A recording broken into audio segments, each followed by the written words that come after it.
Tandaan natin, ang Prime Waters, ang Prime Water, anuman naging transaksyon nito, dahil umiiyak ang karamihan, dapat po talagang maimbestigahan.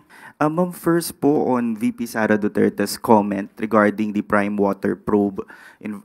Sabi niya po ay it's political and ginagawa lang daw po ito ng administrasyon dahil sa politika and dahil daw po rin sa kanyang endorsement kay senatorial candidate Villar. Ano po ang comment natin dito? We cannot expect anything nice or any nice word from the Vice President in favor of the President and of the present administration. She will always use that excuse or defense of pamumulitika without really answering or responding directly to the issues.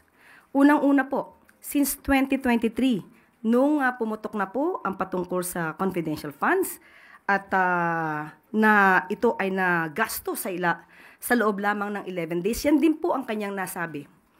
Napakaagang pamumulitika. Ngayon po, may issue pa rin po tungkol sa 12.3 billion nakuha findings patungkol po sa DepEd unsettled financial transactions ng DepEd sa pamumuno po ni VP Sara. Yan pa rin po ba ang sasabihin niyang pamumulitika? Ngayon, patungkol po dito sa pagpapaimbestiga ng Prime Waters, tandaan po natin, marami na po na mga kababayan natin, ang customers po ng Prime Water, na siyang umiiyak. Hindi po ito bago. Kaya po nakakapagtaka kung bakit hindi ito nasolusyonan sa nakaraang administrasyon. Well, anyway, namayagpag naman po ang Prime Waters noong taong 2018 sa panahon po ni dating Pangulong Duterte. At ang nais lang po sana natin, kung ano mang pakikipag-argumento po o pakikipag-diskusyon ng ating Vice Presidente, sana po ay i-level up po natin. Rason sa rason, datos sa datos, huwag gamitan ng masasamang salita or pagmumura. Tandaan natin, ang Prime Waters, ang Prime Water, anuman naging transaksyon nito, dahil umiiyak ang karamihan, dapat po talagang maimbestigahan. So wala pong pamumulitika ito. Hindi po lahat ng ginagawa ng administrasyon para sa taong bayan ay pulos or pamumulitika.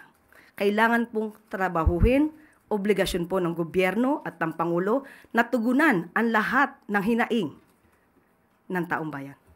Yusek, we have a follow-up question from Pia Gutierrez, ABS-CBN.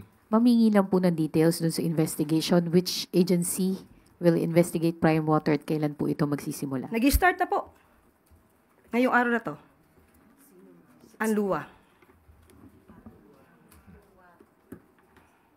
We have another follow-up question from Maris Umali, GMA7. Ma'am, sabi niyo po kanina, marami ang umiiyak tungkol dun sa mga complaints nga po na to. So, pwede niyo po bang mabanggit sa amin what specific complaints trigger the DTI's, this investigation particularly, and how widespread? At kung sakasakali, ma'am, na the findings confirm the lapses, ano pong sanctions ang pwedeng kaharapin ng Prime Water or other providers, if ever? Unang-unang umiiyak po ay Bulacan, Cavite, Laguna, Bohol, Pangasinan. Hindi lamang po yan. Marami pa pong iba. Kung di po tayo nagkakamali, mayroon 73 joint venture agreements ang Prime Water sa mga water district, local water districts. So malaliman pong pag-iimbestiga ito. Kung ano man po ang mga mangyari dito, saka po na lang namin kayo bibigyan ng update. Kung ano pong sanction? Bibigyan po natin muna kayo ng update. Titingnan po muna natin kung ano po ang nasa loob nito at kung ano man po ang natatago or kailangan maimbestigang mabuti, ipagbibigay alam po namin sa inyo kapag nagkaroon na po kami ng mga detalye.